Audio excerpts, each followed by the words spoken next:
Welcome to Talking Heads on USA Global TV, starring the one and only wonderful Dr. Jacalyn. It's a prestigious place where world-class influencers and experts meet, and where you'll find the most trusted advisors and coaches for all things in life and business. Visit usaglobaltv.com to sign up for our newsletter, get the value you need, and be first in line to learn about events and giveaways and other valuable content. Connect with us. Email Dr. Jacalyn at usaglobaltv.com to talk about how you can become part of USA Global TV.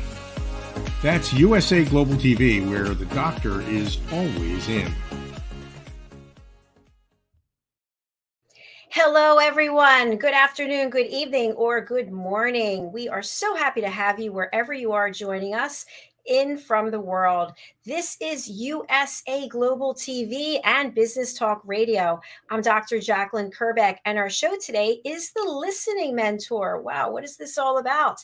This is a program where my team of elevated listeners join me to help us understand the value of having outstanding listening skills. I am all about inner peace. And if we have inner peace, we are nicer to each other. We are leading with our hearts, and we are all working together toward world peace. With everything going on in the world today, wouldn't it be nice if we held a safe place for each other to share our thoughts without judging, without finding a solution, and without interrupting?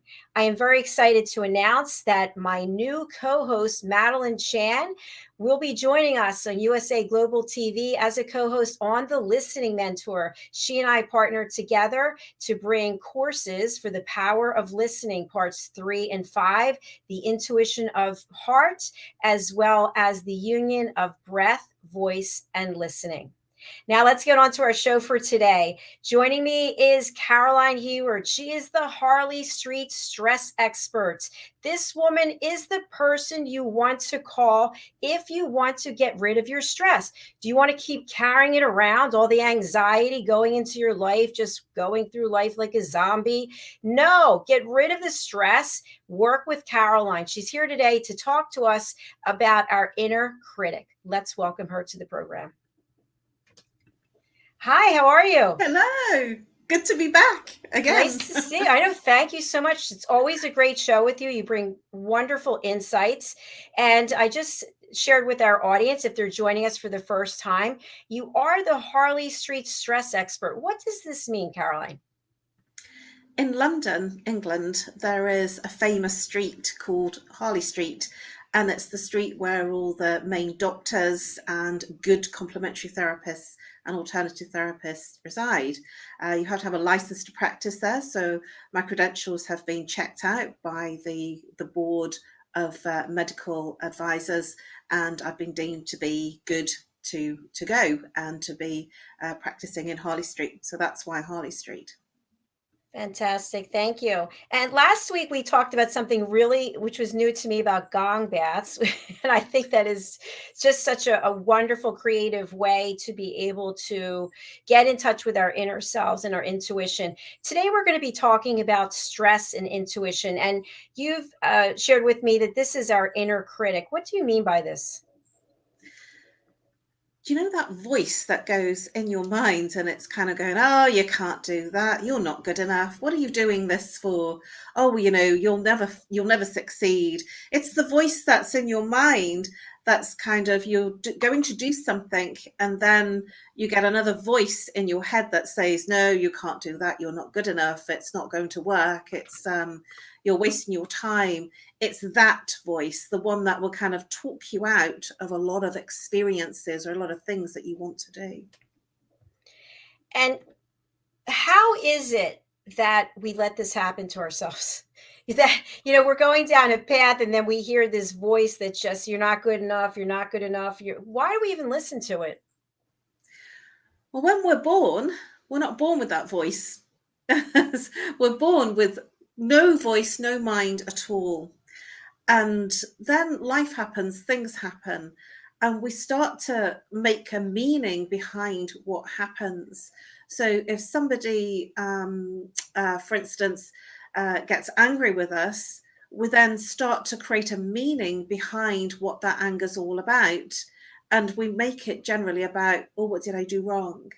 That the person might be angry in themselves or sad or lonely, and they'll kind of be pushing that onto you.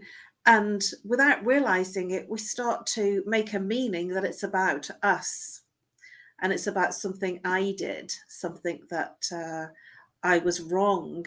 And then we go through life making meanings about events, situations, experiences, that really it's the mind analyzing and putting a story to something that is simply that. It's a story.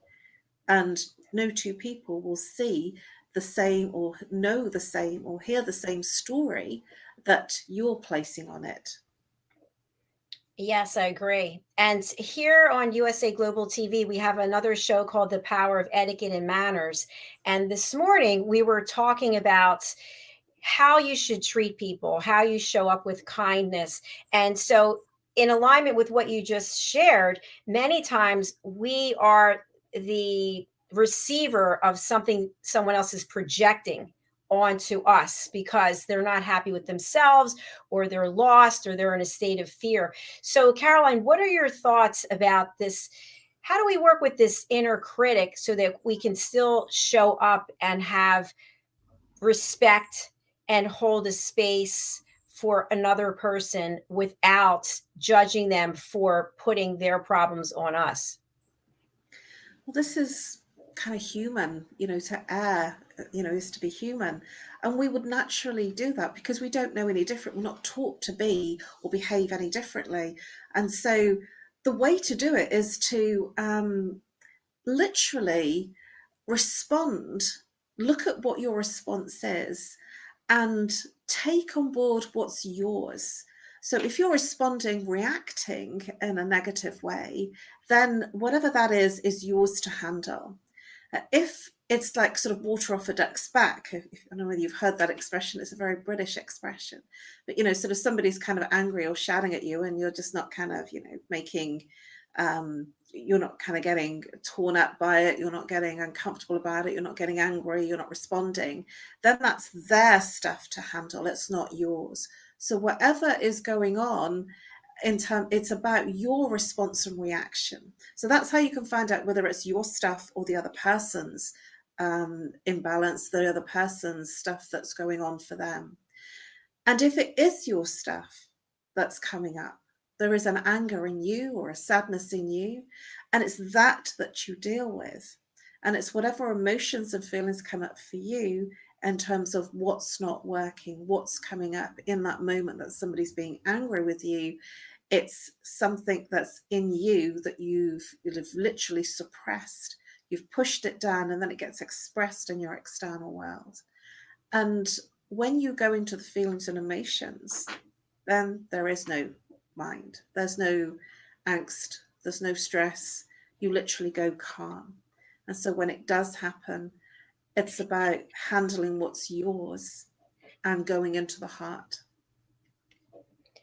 Thank you, Caroline. I want to just talk a little bit about a personal share and have you weigh in on this and hopefully help our audience.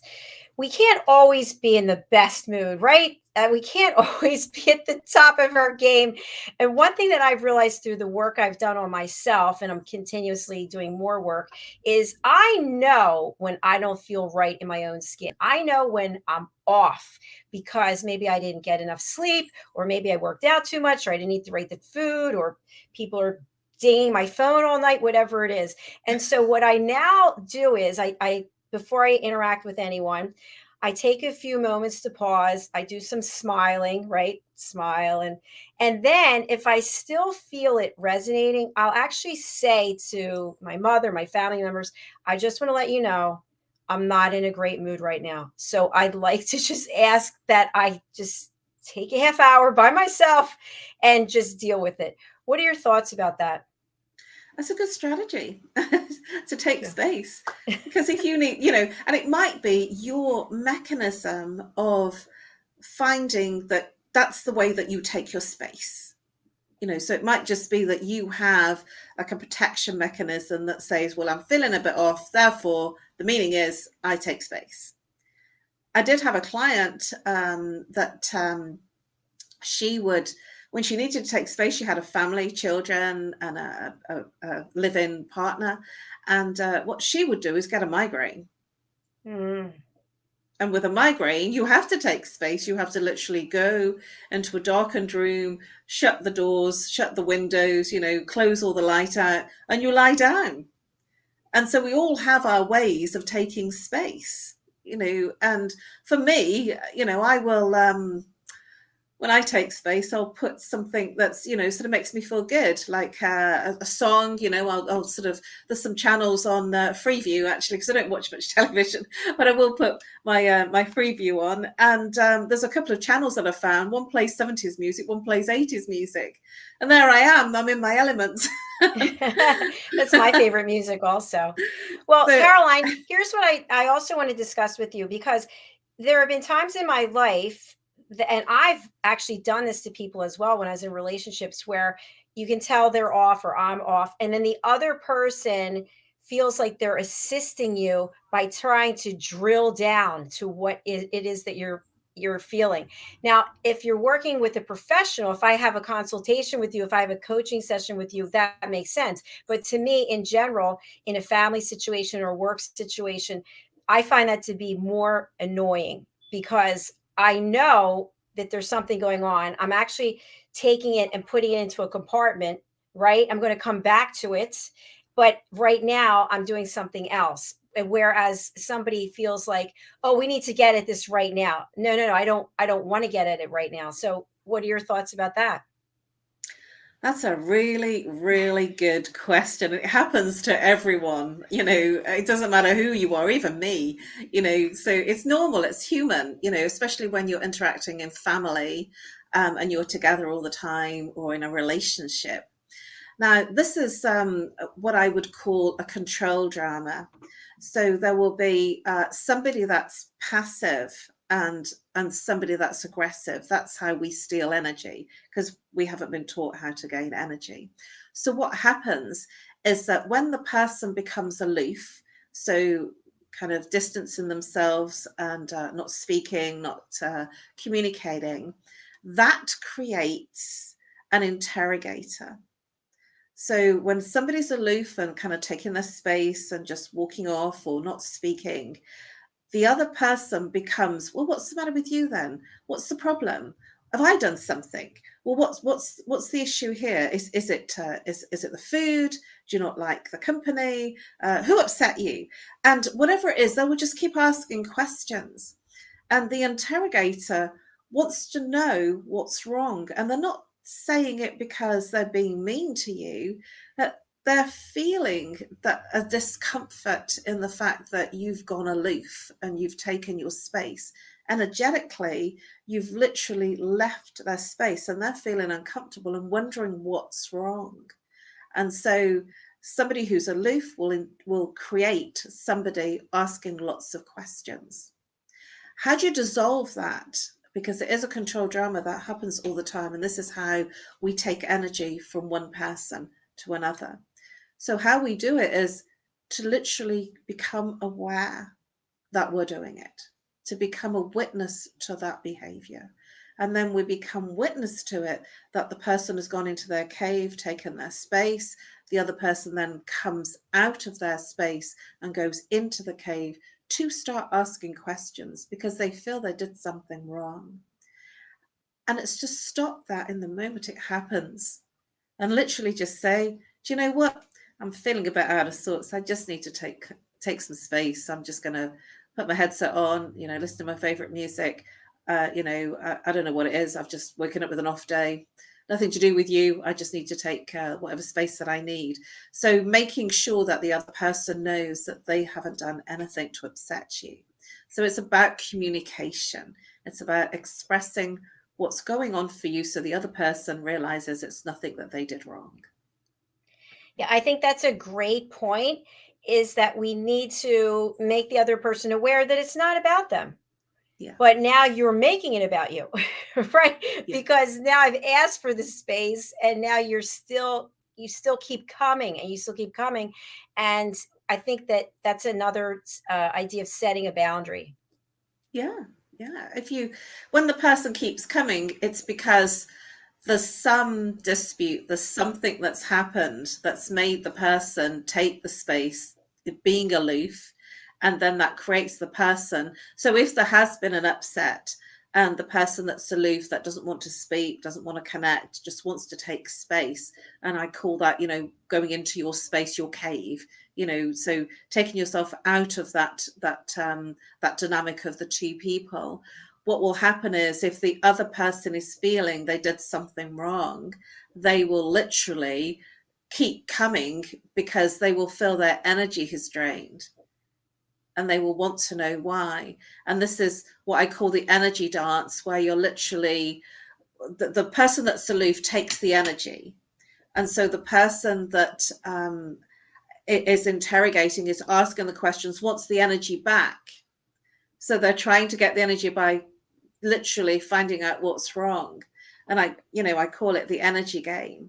And you'll feel it. You will feel that there's a drain of energy on either side, or you almost feel the person that's aloof will feel an energy lift, and the person that's interrogating will feel an energy drain, which is why they're coming and asking. Now, if you're being really honest and genuine, and you're just saying, you know what, I've woken up on the wrong side, from the wrong side of the bed. I've got out the wrong side of the bed, and you just say, you know what, I just need to take half an hour, and be there. I mean, I live on my own and have done for many years, and I'm sure that when I get into a relationship, that I'm going to need to take space from people. I'm going to want to do my dancing. I'm going to want to do my chanting. I'm going to want to have space to, do the things, the ritual things that I do. And one of the things I do to take space, which might sound a bit ridiculous, but I've done it for many, many years, ever since I can remember, is I have a 20-minute shower. And when I was in the family of there were 6 of us, including siblings and parents, my 20 minutes was sacred. And I would, and I just took bathroom space because it was a space that I could be, cleansed on my own and just feel good. Well, I think it's important for each of us to have awareness of what it is that we need to make us feel better. I know for me, as I've shared a million times, I'm obsessed with solid core. And I go there every day and work out, and I feel so much better when I come out of there. And I also just got my trampoline here, and I've been jumping around on that, make you feel like a kid, when you're That's what it's meant to do. Exactly. Well, I remember, how many times you've shared here about how we're born as children, and we're not in our minds, we're playful and we're just smiling. And that's how I feel when I'm on the trampoline, even though the neighbors walking by, I'm sure think I'm a complete psycho, but that's on them. Well, it is, and there's a cliche that says, dance like no one's watching you, Yes. and I do that. And it's comfortable for me because I've learnt, to be safe and comfortable in my skin, and I wasn't always like that. There was a long time ago that I wasn't that comfortable. Something happens to me when I dance, and I've been like that ever since, I can remember, ever since I was 5. I've just got lost in the music. And some people find something that they get lost in. Some people get lost in a game, sort of on a computer. Some people get lost in football or rugby or cricket. It's whatever it is that you get lost in. Some people, sort of box, and they sort of that 90 minutes of the boxing match, goes real quick. And it's whatever it is that you do that makes you feel different. And it's, I call it being in the zone. When you're in the zone because time disappears, and time literally melts because time is a mind construct. And the young baby, is not time conscious, they're sensory conscious. So all they have is a sensory experience. I mean, I keep on Facebook particularly, it's quite funny. I look up, I obviously, sort of check out different videos, and Facebook is a bit intuitive, and it suggests kids' videos, and it keeps suggesting, sort of children's videos where they're laughing or they're playing or they're singing or they're dancing. And I just think, gosh, it's a bit scary. It's checking out what I'm looking at. I don't post them all, but it's obviously checking out what I'm looking at and enjoying, and when I watch a young child dancing, it makes me feel happy, and when I hear a young baby just literally laughing, it's infectious. And that's how we were all born. We were not born with a mind thinking and analysing. And when we're thinking and analysing, we're actually not experiencing.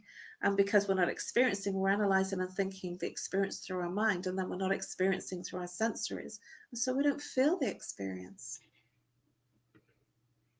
Very deep. And I'm going to ask a question to take us a little bit deeper. So, in your professional opinion, when we think about our intuition and we think about our inner critic, how are they connected, if at all?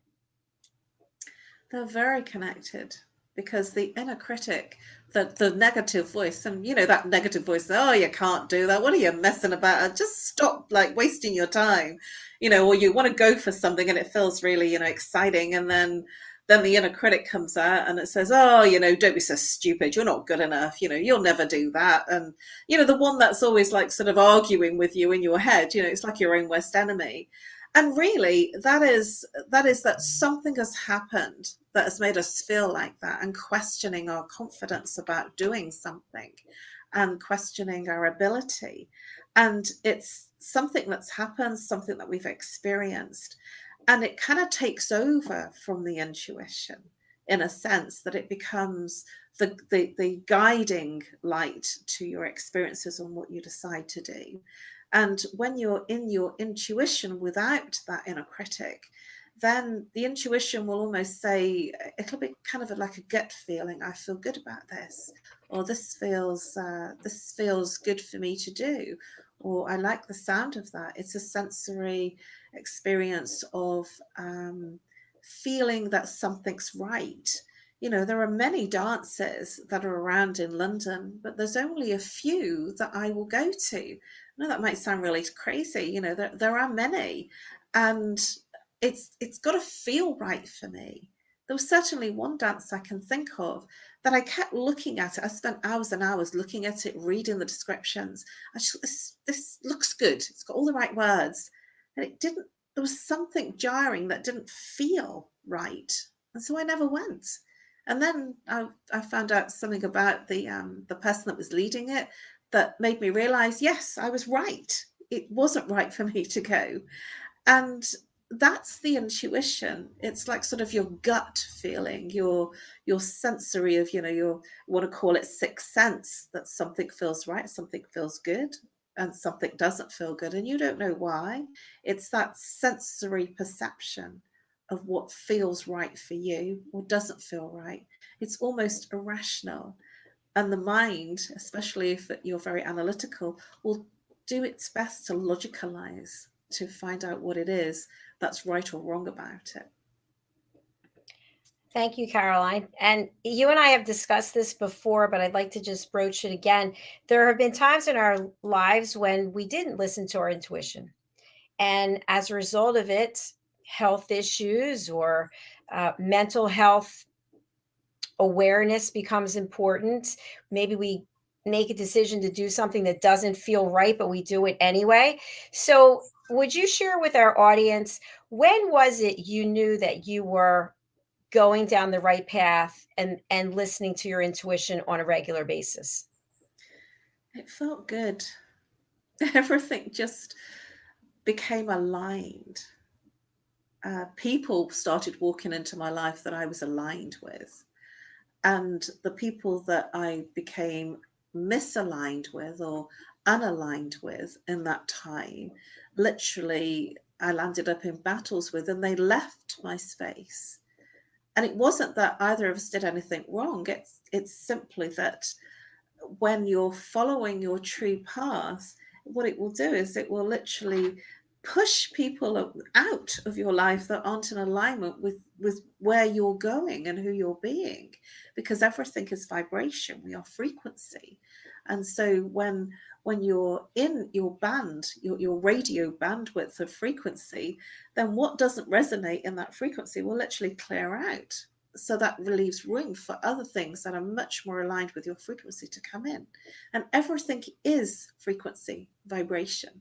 That's been proven scientifically by Einstein. E, energy, equals mc squared. Everything is energy, including our thoughts, including the way that our emotions, the way that we feel.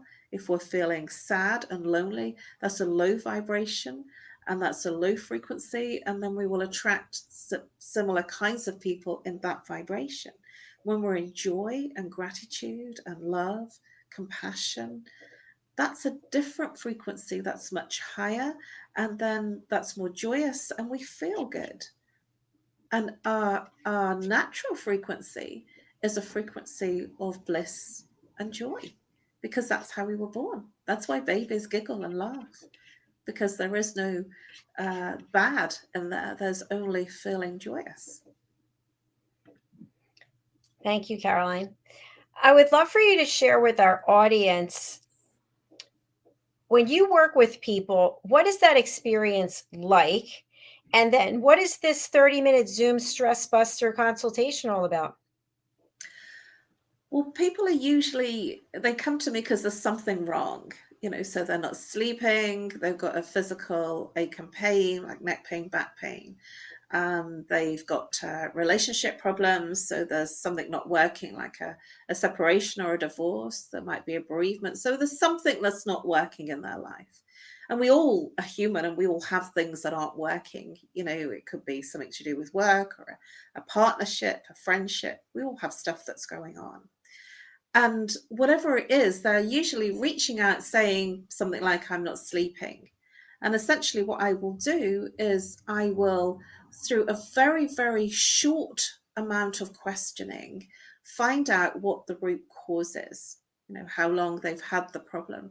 And I will identify the root cause of what's caused that specific symptom in the first place. And it might not be, if they've had the symptom for, say, 6 weeks, the root cause might be something that happened when sort of 20 years ago, or 30 years ago, or 50 years ago. And essentially it's a repeat pattern. And so what I'm doing is I'm identifying the root cause of when things first started. So somebody might be very angry, and they're having relationship issues because they're really angry, and there's a disconnect.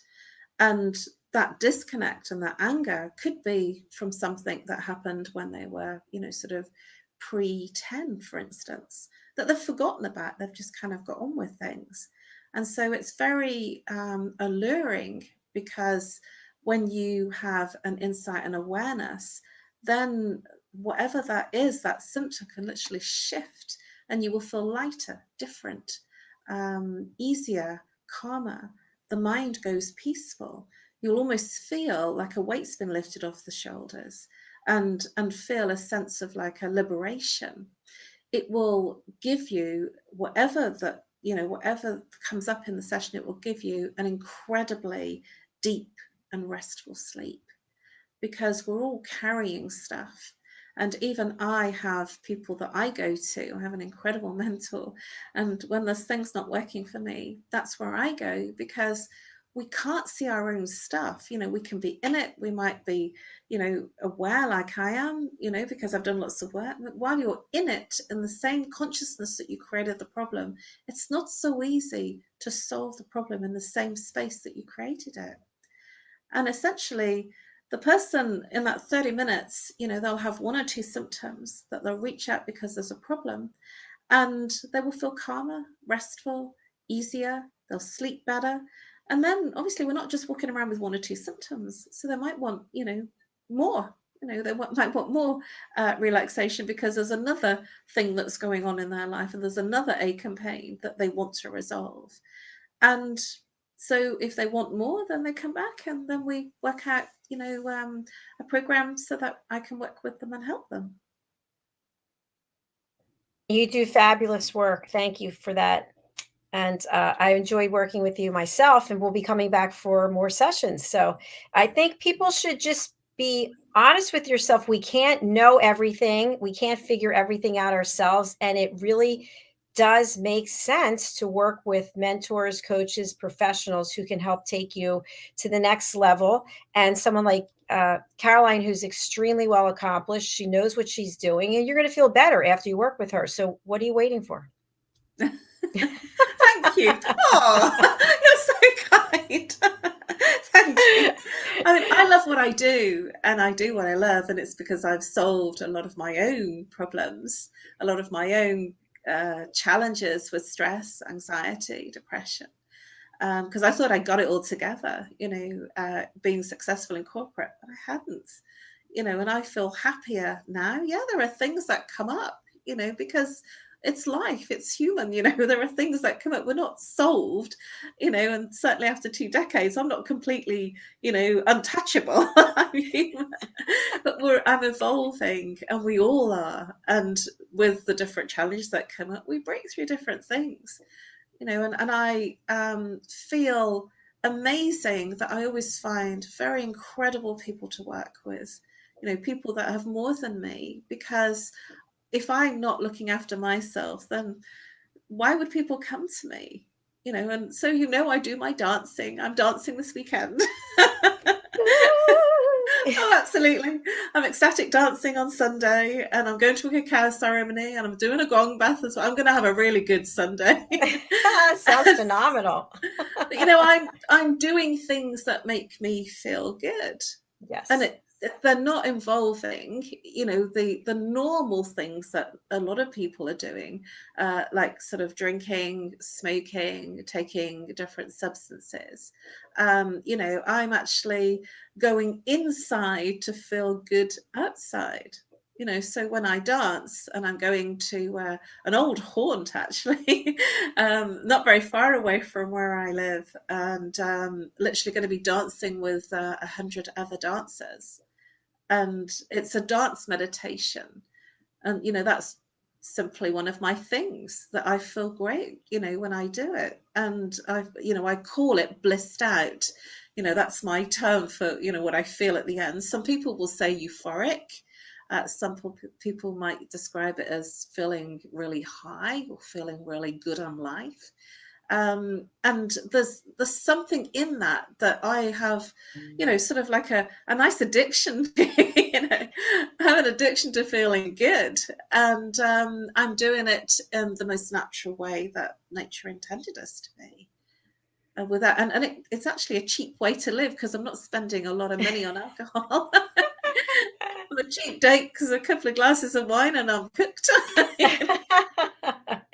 Well, you're very happy, and it comes across. You're very positive. So I really appreciate that. And as we close out our show, I would like to just spotlight something. Let me take down the comment here. And Caroline, I want to ask you, as you know, this is the Listening Mentor Show, right? And these are the Power of Listening courses that we have. And you are a graduate of our program, the Power of Listening Foundational Courses 1 and 2. And you've also taken the Power of Music, Voice, and Listening with Madeline Chan. I'm wondering if you would share with our audience, we didn't prepare anything. I'm just going to ask you impromptu. What would you say is the value that you took from the foundational courses as well as the part 3 with Madeline Chan? Well, this is really easy. I'm a proverbial constant student of life. And so I never feel that I have everything. I feel that there's always more to learn, because I'm in a different space each time I do any training or any courses. And what I got from it, specifically, it's very loaded with role plays. And so you watch something, and then it's, what your interpretation of it is. And role plays are really, really incredible, because behavior, when you're in a behavior, you don't even realize you're in it. It's only when somebody calls you out on it. Now, watching role plays meant that it's like sort of, that's what situation comedies are made of, that, sort of you can see something, and while you're in observation, it's funny. But when you're in it, it's not funny. And so through watching the role plays and looking at different situations, in terms of the quizzes and the answers, it was it was very revealing in terms of my own things that I might have been doing and what other people were doing. And it, sort of a lot of the things that came up were things that I still live by now. It was an extraordinarily profound reveal, because when you see it and then you get feedback in that instant, it's quite amazing. And I still remember some of those videos where I couldn't stop laughing because it was hilarious watching this behavior play out with somebody not listening. And it was funny because it was recognizable, and it was situations, everyday situations that happen that are recognizable. And the other thing it did was, because it's behavioral, it started to impact my own behavior. And I started to, it was like in awareness, I was changing and responding in some different ways, and almost like sort of remembering that role play or remembering that little bit in the course and feeling different about it. And so it's made a huge impact on me. The other thing that I would say about it is that because I'm British, there was a lot of Americans on my training, and we have some different perspectives, and there were different people in different places in the spectrum of age, culture, and their background. And I learnt from those people, and I actually became aware of other people's behavior, and because it really stood out. And that was the whole thing. It was like sort of we were checking out each other, as well as sort of the material in the training, because that was the way that it was created. Now in parts 3, I don't mind sharing this, that I actually became quite vulnerable, because I didn't want to do one of the activities, and there was something that I was resisting doing, and something literally shifted. I had a huge breakthrough, and one of the things that it might sound really crazy for me to say here in this space, a couple of things that I've been working on in terms of the things that have cropped up for me in the last 2 years is not being seen and not being heard. And a lot of people have these childhood wounds of not being seen. And I've been working through those since 2020. And I'm now almost weekly appearing on live TV. So I'm being seen globally and being heard. And it's fascinating how those inner wounds have come up, and the fact that I wasn't comfortable to do one of the exercises and what it brought up for me, and the breakthrough that I had. So I had a huge breakthrough in the third part that I did with Madeline and yourself, and it was profound. It was a very deep healing experience, despite the fact that I have over 2 decades. Why I want to share it is because we can always grow through the challenges of going there. And I didn't actually do the exercise, because before I did the exercise, that was the breakthrough, and that was the intention. That was what was supposed to happen. And that's what anybody can go through, because it brings up our stuff. It's a behavioral experience, and a profound one. And I thank you from my deepest place in my heart for allowing me that opportunity, for giving me the opportunity to explore. Thank you, Caroline. I really appreciate you sharing that with the audience. I obviously was there when the breakthrough happened, and it was just so beautiful to be a part of that.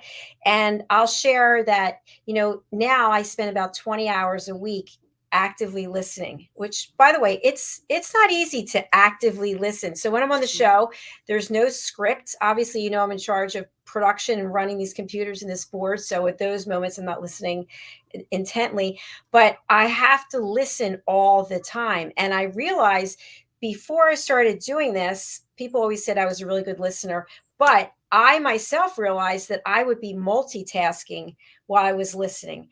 And I know it is not possible to be an effective listener and do anything else. You can't take notes. You can't be, nodding to somebody else. You can't be thinking anything else. You have to be fully present. And that does take work. And it actually, in my opinion, is a gift to give to somebody if you give them that space to listen to them intently and fully. So thank you for taking the courses, and thank you for being on our team of elevated listeners. We do have another course coming out, folks. I'm really excited. I'm going to share it starting next week. It's The Power of Listening, Part 5, Intuition of the Heart, starring award-winning singer-songwriter Madeline Chan. So you can actually go over to my website. I have two websites. I have USA Global TV and I have drjacalyn.com, and we're keeping them separate because this USA Global TV is the television channel and the radio channel. And then the other is my coaching services, my listening services, and my fitness courses. So you can go over there to book your session. All right, Caroline, I'm going to spotlight you once again and put up your banner. How can people reach you? How can they take advantage of this 30-minute Zoom session? And who would you like to reach out to? Because you're very busy and we want people who are seriously interested in getting to know themselves or getting rid of anxiety. What are your thoughts? You can reach me. It's probably easier because if I'm in a client session or on another call, it's easier for me if you email me and let me know that you'd like to book in, and then we can find a place and a time that works for both of us. So you can email me on nomorestress. That's the three words, no, N-O, more, M-O-R-E, stress, S-T-R-E-S-S, at live, L-I-V-E, .co.uk. That's nomorestress@live.co.uk. If you can't sleep, if you have a relationship issue, if there is any intimacy challenges within your relationship, if there is a breakdown in a friendship, if there is a breakdown in your relationship, if there is a breakdown in a partnership, if there is a bereavement that you're literally just carrying on and dealing with everything, but feeling that you're falling apart sometimes. If there's something that's not working for you, if there is a physical, emotional, mental ache and pain, if you're feeling anxious, if you're feeling fearful, if you're panicking about something, reach out, because I promise you, I guarantee you will move into a calmer and a silent mind, and you will feel more peaceful and get an incredible night's sleep. Why would you not give yourself that gift? So I don't mind who contacts me, and I don't mind doing the free consultations, because that's my gift to you and the world, because my whole thing is about wanting to create world peace, and that's playing my part to create world peace. Thank you, Caroline. That's a beautiful way to close out the show. And you and I are completely in alignment with inner peace and world peace. So I really salute you. I thank you. And I send you my love. It's just beautiful to work with you on this platform. I love it too. The feeling is absolutely mutual, Dr. Jacalyn. And I'll be back. It won't be Friday because I'm with the Universal Peace Federation. It'll probably be Thursday next week, but I'll be back. Okay, and if you're interested, Madeline will be on the Wednesday shows, which are at 6 p.m. your time. Okay. Then I will look to see what's in the diary and see if I can manage a Wednesday show. Wonderful. Thank you so much. I always enjoy these shows too. We're a mutual admiration society. Yes, we are. Thank you again. All right, you enjoy the rest of your Friday and have so much fun this weekend. Sounds like a blast. Oh, I sure am. Take care. Bye-bye. Bye-bye. Bye-bye. Thank you, everyone, whether you watch us on the live or the replay. I do have just one promo for myself to share. If you are interested in opening your heart and getting in a good workout starting tomorrow, Saturday, every Saturday at 11 Eastern time, I am offering my fitness courses, and I'm looking for my banner, which of course I can never find. But these classes are 11 a.m. Eastern time. And we are going to do a combination of the following. We're going to do meditation. I'm a certified meditation instructor by The Path in New York. We're going to do yoga and yoga sculpt. I'm a certified yoga sculpt teacher by Core Power Yoga. And we are going to do cardio and light weights. So this does not have to be for the athlete. It can be for somebody just starting out. You just have to do what it is your body tells you that you can do. I will be offering modifications. So if you're interested in spending a Saturday getting yourself feeling good inside and out, get your yoga mat. If you don't have one, get a large towel. If you have small hand weights, that's great. If not, maybe a couple cans of soup, a couple bottles of water, and go over to my website, drjacalyn.com, and book your session and join us starting tomorrow, Saturdays at 11 a.m. Eastern Time. All right, our next show is coming up. It is Loving Longevity. And with me is my co-host, Annie Bush. And then from there, we have our last show of the day and the week, presenting pet psychic Amina. And we're going to be talking to our guest about pets of the homeless and how we can help them. All right, take care of yourselves. See you soon. Thank you, Caroline.